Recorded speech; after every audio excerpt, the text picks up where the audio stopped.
the LGBTQ community is becoming more accepted in society, due in part to the views and morals of Gen Z. A group of people are working to get the people of San Jose out of their homes and safely social. Who they are and what they're doing right now, coming up next. San Jose State Film Society begins production on short film after being shut down for a year. From the School of Journalism and Mass Communications at San Jose State University, your source for what's happening with a fresh perspective on today's issues. You're watching Update News. Welcome to Update News. I'm Kenya Caballero. And I'm Darwin Sekilayan. A growing number of adults in Generation C identify as LGBTQ. According to Gallup survey, 5.6 adults now say they are LGBTQ. That's up 4.5% from last survey 4 years ago. Shiri Marbaha has a story. We're just getting to the first generation where it was okay to be gay. San Jose science major Mia Wicks came out as gay during the pandemic. She was spending a lot of time on social media, and it provided a platform to connect with like-minded people. Like when I first downloaded TikTok in 2019, I found gay TikTok and I was like, oh my God, I'm gay. And I was super proud of it. A study released by Gallup last month shows a 1.16% increase in the LGBTQ population over the last 4 years. Wicks says she believes the number of transgender people hasn't increased, but it is the evolving tolerance in society which makes it easier for them to come out. SJSU sociology professor Susana Gallardo says some young adults are more open to being LGBTQ than others. I had read studies that show, for example, that children of single parents and children of queer parents are independent and they're more likely to not identify as heterosexual. Benjamin Yin is a humanities major at SJSU.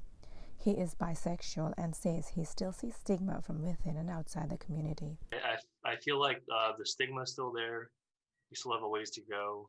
Fear of abandonment causes stress to the community members. Wicks says she wasn't banished from home, but was made to feel uncomfortable by family members. Yeah, I never was abandoned, and it's just sometimes she just harasses me. Copy. The LGBTQ community is gaining recognition and respect, but still has a long way to go. Oh, I want to see a lot less homophobic violence. I want to see a lot less, violent attacks on gay kids in rural areas. Equal status for LGBTQ community has been a challenge for decades, but Gen Zs are a generation who seem determined. The film industry is getting back into groove all over the country. Even at San Jose State University, student-run productions are gaining the confidence to set sound and roll camera. Maybe. But there isn't an industry that the COVID pandemic has not affected. But film and television were among the professions hit with the most drastic changes. From blockbuster films to the simplest of student shorts, media productions have been delayed and revised to suit the new standards of filmmaking. I wrote this before COVID, but even before COVID, it was still a story about how isolation, how damaging isolation can be, and how desperate it can make people for any form of contact, really. Matt Hewitt is the director of the short film Staying Alive, a script he pitched to San Jose State University's Film Production Society right before the COVID pandemic hit. He's been waiting for the past year for the opportunity to make this film in a safe and healthy environment. And with the help of producer Genevieve Villarreal, they've planned out all the necessary precautions to film without the danger of illness. It's changed so much. We started right when COVID started. So the script has changed. We made it more COVID accessible. We shrunk the crew 50%. Over the past year, dozens of film productions were either delayed or outright cancelled due to the COVID pandemic. Films like A Quiet Place Part 2 and Black Widow were delayed from mid-2020 to mid-2021. But even with the delays, the cast and crew are still hopeful for the production. Kind of the integrity of sticking with it, saying, here's an artist with their vision, and we're going to help them get that done, whether it's now or whether it's a year from now, no matter what happens in the world, because that's, that's just kind of what we do. SJSU's Film Production Society has been making high-end short films for over a decade, a tradition the group won't be breaking for some time. A campaign is underway to get people back outside and stimulating at the economy in downtown San Jose. After a year of an on and off lockdown, people are trying to be not just safe, they want safely social. They want to be safely social. Mickey Adams in San Jose with more. Mickey? Kenya? The campaign is called Safely Social San Jose. It aims to put events on that can get people out of their homes and spark more interest in downtown's creative sector. Yori and Dana Seeger are behind Safely Social San Jose, a campaign that encourages people to get out of their homes and support creative businesses. It allows the creative businesses in San Jose to really foster their communities and give them a platform and a voice to thrive. The Seegers own the School of Visual Philosophy, a downtown art school, and the pair wanted to create a platform for other creative businesses like theirs to find customers while encouraging social and economic good. The event they're running right now is a window art competition here on the Alameda. 10 artists were paired with 10 businesses to create window displays to encourage people to visit these businesses and vote on their favorites.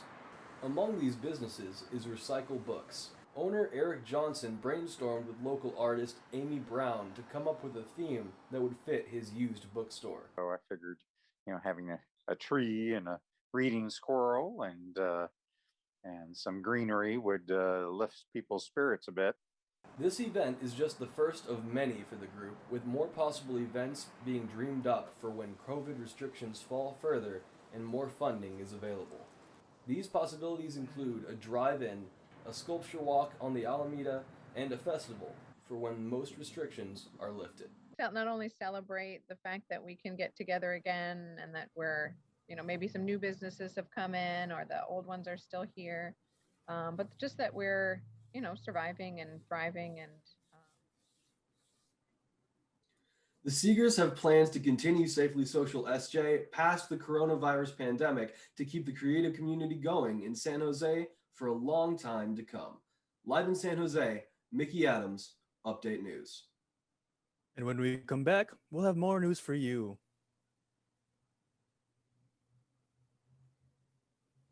The Wienermobile is cruising the U.S., spreading joy to hot dog lovers.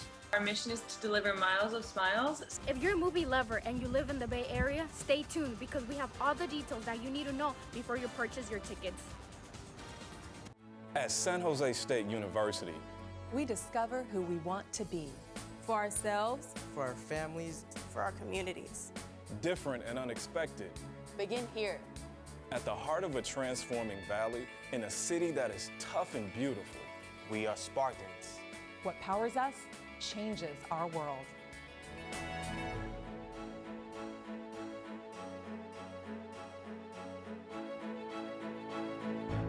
Movie theaters in Santa Clara County are beginning to slowly reopen to the public after a year of complete shutdown. Cinemark is preparing to welcome back Bay Area movie spectators. Theaters must follow strict guidelines. We no longer see long lines of people waiting to purchase tickets at theaters. Instead, everything is now done online for the spectator's safety. Not only are you, when you buy your tickets at Cinemark.com or on the Cinemark app, seeing exactly where you're going to sit in the auditorium, but more importantly, you're seeing where other people are not going to sit. This method has helped keep people 6 feet apart. However, there's still some people that believe theaters need to do more to ensure the safety of their customers. I feel like it's good that they're opening, but I feel like they should be more careful about it. Like they should still be someone scanning temperatures at least. Cinemark is currently reducing capacity in order to maximize physical distancing. They are also requiring face masks. This is something that has helped some customers feel safe. Theaters are super clean. Restrooms are really clean. Just everything's perfect, really, to come out. Cinemark has also provided an alternative for those who are afraid to watch movies with people outside of their circle. For any guests who would like to be sure they can stay within their trusted group in our auditoriums, Cinemark offers private watch parties. Spectators have more than 30 movies that they can choose, from classic to the newest release. It's like having my own home theater, you know. Cinemark has been selling out movie show times in their last days and featuring new films in theaters. Customers can now purchase tickets for the next showtime on their website or mobile app. Tickets will not be sold at theaters. And with other cheerful news, Two recent graduates are driving an iconic form of transportation across the Midwest. It's enough to make a traveler hungry. Rachel Tate is live in Nashville with more on the story. Rachel? Darwin. Oscar Mayer's infamous Wienermobile drives around from city to city giving away free goodies to the public. Its latest stop is here in Nashville. The Wienermobile is where a dozen lucky grad students go to work every day. Each year, 12 are chosen and assigned a Wienermobile to travel the U.S., bringing joy to kids and hot dog lovers. So, where did you guys stop before this? Katie Ferguson and Zachary Chatham were selected out of more than 4,000 applicants. Yeah. So we're called hot doggers, and there are 12 of us and 6 Wienermobiles. The two hot doggers are currently in Nashville, but will be taking off after the weekend and headed to Missouri. There's 6 teams, and we have different regions, and we're the Midwest team. Ferguson says the goal of the Wienermobile is to make people happy. We just travel across the country in the Wienermobile. Our mission is to deliver miles of smiles. So we just do events and like media appearances and interviews in every city that we go to. Appearances by the Wienermobile are free, as well as the trinkets they pass out to their fans at the events. But we give out these little wiener whistles. We've been giving them out since 1952. These are our famous whistles. Chatham says it's a great entry-level job for someone graduating with a degree in marketing or PR. Straight out of college, they literally let you do like everything for the brand in the Wienermobile. Whereas like most jobs, you're kind of like the low man on the totem pole, not really getting to do much. You're just like the assistant. Loyal Oscar Mayer fans Dan and Sharon Williams say the hot dogs remind them of their childhood. I used to go there at lunch hour in high school with my 2 best friends. We'd walk down about 3 blocks to the hot dog stand, and it was our favorite lunch. Dan Williams says he remembers seeing the Wienermobile in his neighborhood as a kid. When we lived in Los Angeles, either my mom would jump in the car with us and we'd go find it, or we'd jump on our bikes and chase it. Williams says he wishes he still had his keychain that he got from the Wienermobile. And the kids would all run up to it and would pass out those little, look just like the big one. And they'd pass it out and it was on the chain, and you could like a keychain. And I had mine for a long time. I don't know what happened to it. If you're interested in having the Wienermobile come to an event near you, go on Google and type in request the Wienermobile and fill out the form. I wish I were an Oscar Mayer wiener. That is what I'd truly like to be. Open your eyes, look at your audience. And if I was an Oscar Mayer wiener, everyone would be in love with me. The California Wienermobile will be visiting LA and San Diego in the coming weeks. So if you're in the area, keep your eyes out. And now we have our student meteorologist, Joshua Gilman, with the upcoming forecast for the area. Joshua? It was a bit windy earlier this week throughout the Bay Area, especially in San Francisco and Oakland.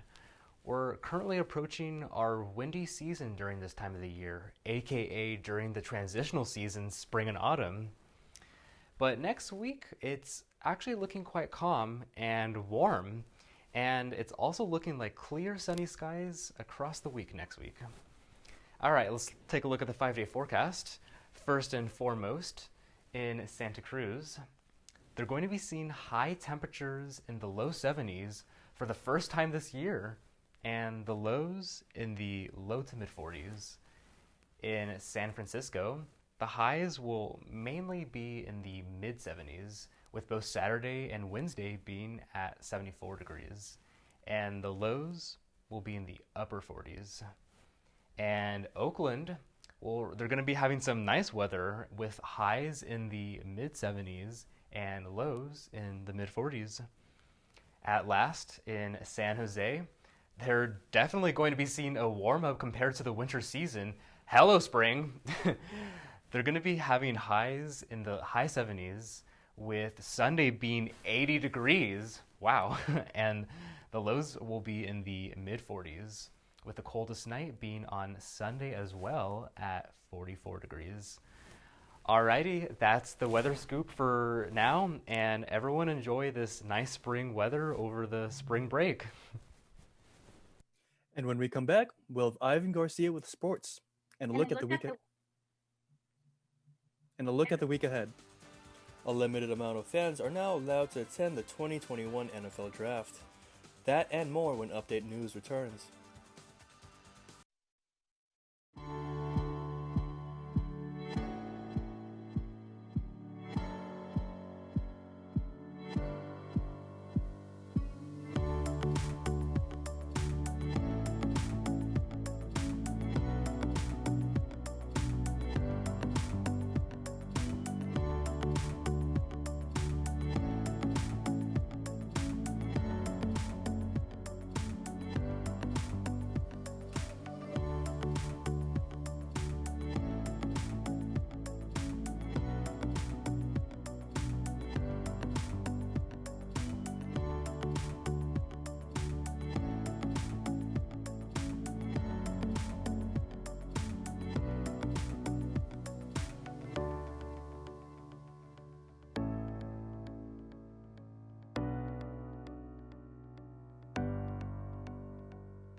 Now we have Ivan Garcia with sports.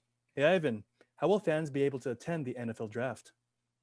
So, Darwin, only selected vaccinated fans will be chosen by each of the 32 organizations that they will be able to attend the draft. Last year's draft was completely virtual, with teams drafting within their own homes. The draft will take place April 29th to May 1st at various locations throughout Cleveland. The NFL also announced a new media rights deal with Amazon, CBS, ESPN, Fox, and NBC for both television and digital platforms. The deal starts in 2023 and is worth $110 billion over the course of 11 years. Amazon will have exclusive rights to Thursday Night Football. CBS will continue to have the AFC games that are played on Sunday and will also stream those games on Paramount+.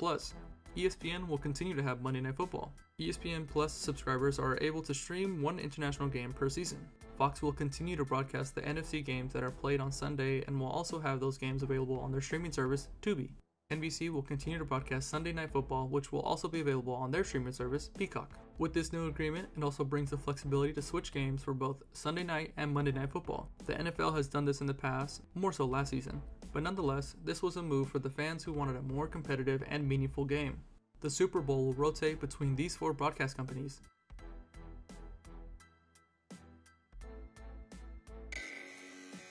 The Sweet 16 starts this Saturday on the 27th. The Cinderella story is still alive for 15th seed Oral Roberts, who first upset number 2 Ohio State and then number 7 Florida. The other double-digit seeds are number 12 Oregon State, number 11 Syracuse, and number 11 UCLA. Though my bracket was broken because of Oral Roberts, I love a good underdog story. Stephen Curry has missed a few games since he exited with a tailbone injury in last week's game against the Houston Rockets. Curry was stepping away from a three-pointer when he tripped on a chair and he landed awkwardly on a step, causing him to leave the game early. Jordan Poole, who was recalled from the Santa Cruz Warriors on March 1st, has been improving his game. In his past 8 games, Poole is averaging 20 points and is shooting 41% from the three-point line.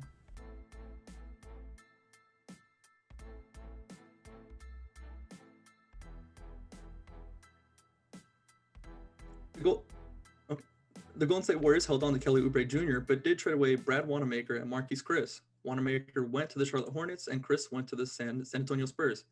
Anthony Slater, the Athletic, reported that the Warriors won't receive any players or draft picks, just cash.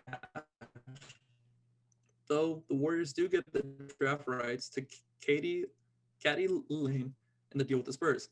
Lane has been playing overseas since he originally drafted. Thank you. Sports have definitely been challenging during this pandemic. And now, let's take a look at the week ahead. Join Hammer Theater for a fast-paced evening of new contemporary ballad on March 27th at 7 p.m. Marginalized Majority is holding a workshop on March 27th at 10 a.m. in hopes of understanding the anti-Asian racism and violence that has been so prevalent. Join Renee Tahima Peña on April 5th at 8 p.m. for a screening of her film No Más Bebés. These are just a few examples of some of the things you can do safely from your home. And that does it for this week's edition of Update News. For all of us here, Thanks for joining us, and we'll see you next time.